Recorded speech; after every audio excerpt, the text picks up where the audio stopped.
سلام شروم خدا رحیم کی سلامتی آپ سبھی کے ساتھ ہو، اسی کا مقدس ببرکت آتا آپ سب کے گھرانوں پہ کلیسیوں پہ بنا رہے، آمین۔ میرا نام عامر جان ہے اور آج میں آپ کے ساتھ ایک نئی سیریز لے کر حاضر ہوں جس میں ہم سیکھیں گے کیا کلام مقدس ہمیں ڈائناسورس کے بارے میں بتاتی ہے، کیا ڈائناسور کے بارے میں ہولی بائبل میں کچھ لکھا ہوا ملتا ہے ہمیں۔ تو اس کا سمپل سا جواب ہے جی ہاں، کلام مقدس ہمیں ڈائناسور کے بارے میں بتاتا ہے، لیکن یاد رکھیے گا کہ ڈائناسور ورڈ کو تلاش مت کیجیے گا کیونکہ اس وقت یہ ورڈ ایگزسٹ ہی نہیں کرتا تھا۔ اس کی برعکس جو کلام مقدس میں لفظ استعمال ہوئے ہیں وہ ہے ڈریگن، لیوائتھن، بیفومیت۔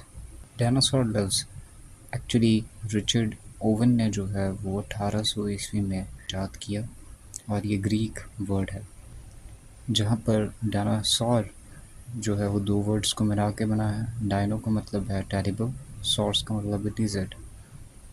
تو آئیے اب ایک نظر ریفرنس کو چیک کر لیتے ہیں، سایہ 51 ورس 9 کو۔ جاگ آئے خداوند کے بازو توانائی سے ملبس ہو، جاگ جیسا قدیم زمانے میں اور گزشتہ پشتوں میں یہ کیا، تو وہی نہیں جس نے راہب کو ٹکڑے ٹکڑے کیا اور اژدہا کو چھیدا۔ آپ کو یاد ہی ہوگا کہ طوفانیں نوح کے وقت سے بہت ساری چیزیں جو ہے وہ تبدیل ہو گئیں، جیسے کہ مثالی طور پر ہم یہ بات کو جانتے ہیں کہ آکسیجن جو ہے جو اس کا لیول پہلے تھا وہ اب نہیں رہا۔ انسان جیسے پہلے بہت زیادہ لمبی زندگی جیا کرتا تھا اب ویسا نہیں ہے، بلکہ مشکل سے 80-90 تک پہنچ پاتا ہے، جبکہ ہم دیکھتے ہیں کہ اس وقت کے لوگ جو ہیں وہ 969 ایئرس تک جی سکتے تھے، جیسے کہ متوسلہ تھا۔ حضرت نوح 950 سال تک زندہ رہے۔ تو اس سے ہمیں ایک بات کا یہ بہت اچھی طریقے سے سمجھ آ گئی کہ اگر انسان اتنا زیادہ جی سکتے ہیں تو دوستو سائنس کا یہ کہنا ہے کہ بہت ساری ایسی پرجاتی ہیں، بہت ساری ایسے جانور ہیں جو آج ایگزسٹ نہیں کرتے ہیں، لیکن اس کا یہ ہرگز مطلب نہیں کہ وہ کبھی ایگزسٹ نہیں کرتے تھے۔ اور آبویسلی جب ان کی اتنی زیادہ ایج ہوتی تھی تو ان کی جو ہائٹ ہے، ان کا جو ویٹ ہے، وہ بھی ان کی ایج وائز ہی جو ہے وہ بڑھتا جاتا تھا۔ اور different types of fishes, different types of animals جو ہیں یہ سارے ہمیں اس طرف لے کر جاتے ہیں جو حضرت نوح کے زمانے سے ہم دیکھتے ہیں کہ تبدیلی آئی اس سے پہلے کی جو چیزیں تھیں۔ اور یہاں تک کہ ابھی بھی ایسی بہت ساری پرجاتیاں ہیں جو کہ ختم ہو رہی ہیں، جو کہ آپ دیکھتے ہیں کہ جن کا نام و نشان بھی نہیں اب رہا، اور مزید آگے کام خراب ہے۔ اور ہم دیکھتے ہیں کہ اس وقت جو ہے وہ انسان ڈائناسورز یا اس طرح کے جانوروں کے ساتھ ہی رہتا تھا، اور اسی وجہ سے ہم دیکھتے ہیں کہ بہت ساری جگہوں پہ جیسے اوٹا ہے، اوٹا کے نیچرل ولیجز کے اندر جو ہے وہ ایسی پیٹروگلفس یعنی کہ پتھروں پر اتاری گئی جو تصویرات ہے ڈائناسورس کی وہ ملتی ہیں۔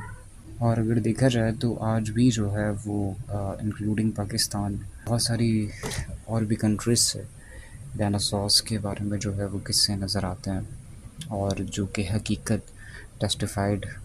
میں آپ کو بتاتا چلوں کہ ہیبرو لینگویج کے اندر جو ہے وہ تانن ایک ورڈ ہے جو کہ سرپنٹ، ڈریگن، مانسٹر کو جو ہے وہ یا سی مانسٹر کو بھی جو ہے وہ پیش کرتا ہے۔ اور ہم دیکھتے ہیں کہ اس تانن ورڈ کو جو ہے وہ ہر ایک اپنی زبان کے اندر جب ٹرانسلیٹ کرنے لگا تو اس کے لیے ایک اسپیسیفک ورڈ نہیں مل پایا ان کو، اس لیے کچھ لوگوں نے ان کو جو ہے وہ ایلیفنٹ یا ہپوپوٹیمس کے ساتھ بھی جو ہے وہ جوڑ دیا۔ لیکن جب ہم پورے اس پیراگراف کو پڑھتے ہیں جو کہ اس کے بارے میں ہے تو ہمیں پتہ چلتا ہے یہ کوئی ہاتھی یا کوئی گینڈا نہیں ہے، بلکہ یہ ایکچولی جو ہے وہ ریپٹیلین یا ڈریگن یا پھر ڈائناسور کی ہی بات ہو رہی ہے۔ فار ایگزامپل ہم دیکھتے ہیں بک آف جاب چیپٹر 40 اس کی ورس 15 سے۔ جسے میں نے تیرے ساتھ بنایا وہ بیل کی طرح گھاس کھاتا ہے، دیکھ اس کی طاقت اس کی کمر میں ہے اور اس کا زور اس کے پیٹ کے پٹھوں میں۔ وہ اپنی دم کو دیوار کی طرح ہلاتا ہے، اس کی رانوں کی نسیں باہم پیوستہ ہیں، اس کی ہڈیاں پیتل کے نالوں کی طرح ہیں، اس کے اعضاء لوہے کے بینڈوں کی مانند ہیں۔ وہ خدا کی خاص صنعت ہے، اس کے خالق ہی نے اسے تلوار بخشی ہے۔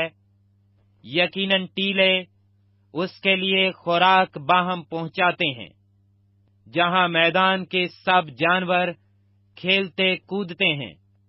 وہ کمل کے درخت کے نیچے لیٹتا ہے، سرکنڈوں کی آڑ اور دلدل میں۔ کمل کے درخت اسے اپنے سایہ کے نیچے چھپا لیتے ہیں، نالے کی بیندیں اسے گھیر لیتی ہیں۔ دیکھ، اگر دریا میں باڑھ ہو تو وہ نہیں کانپتا، خواہ یردن اس کے منہ تک چڑھائے وہ بے خوف ہے۔ جب وہ چوکس ہو تو کیا کوئی اسے پکڑ لے گا، یا پھندا لگا کر اس کی ناک کو چھیدے گا؟ تو دوستو سیڈر جو ہے یہ ایک بہت بڑا پیڑ ہوتا ہے، بہت بڑا درخت ہے۔ تو سوچئے کہ جس کی پونچھ ٹیل ہی جو ہے وہ اس درخت کے جتنی بڑی تھی، وہ جانور خود کتنا بڑا ہوگا۔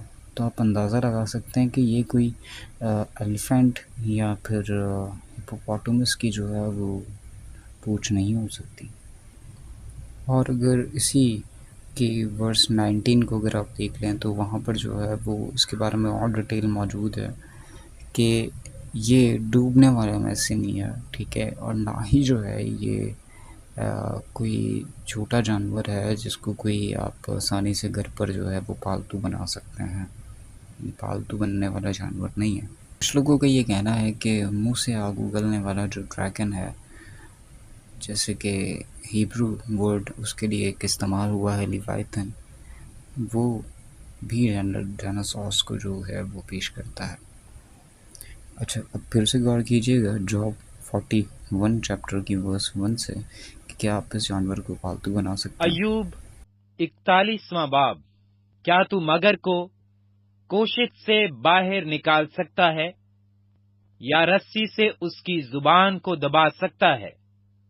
کیا تو اس کی ناک میں رسی ڈال سکتا ہے، یا اس کا جبڑا میخ سے چھید سکتا ہے؟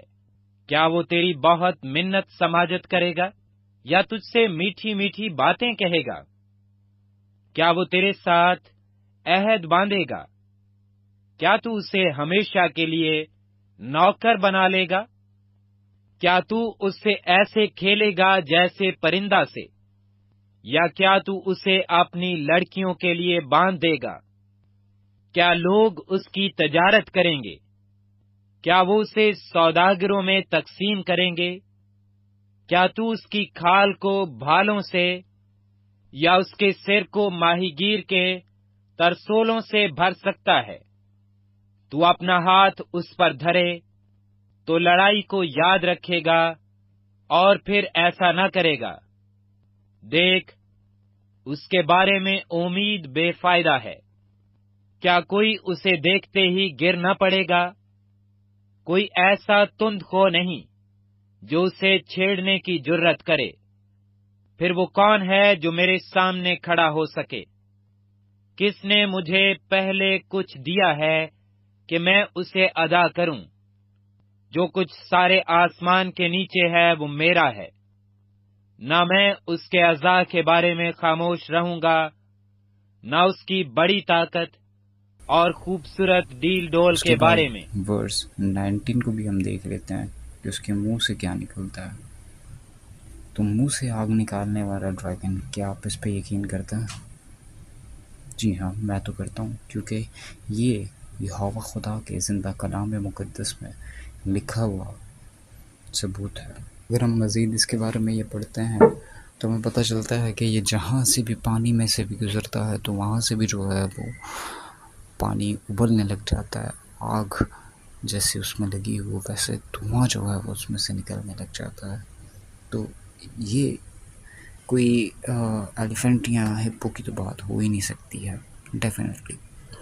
تو اب کچھ لوگوں کے ذہن میں یہ سوال آ سکتا ہے کہ کیا اگر ڈائناسورس تھے تو حضرت نوح کے وقت کے اندر حضرت نوح نے ڈائناسورس کو بھی بچا لیا، اور اگر نہیں بچایا تو کیوں نہیں بچایا؟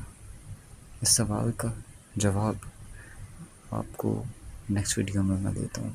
Thank you.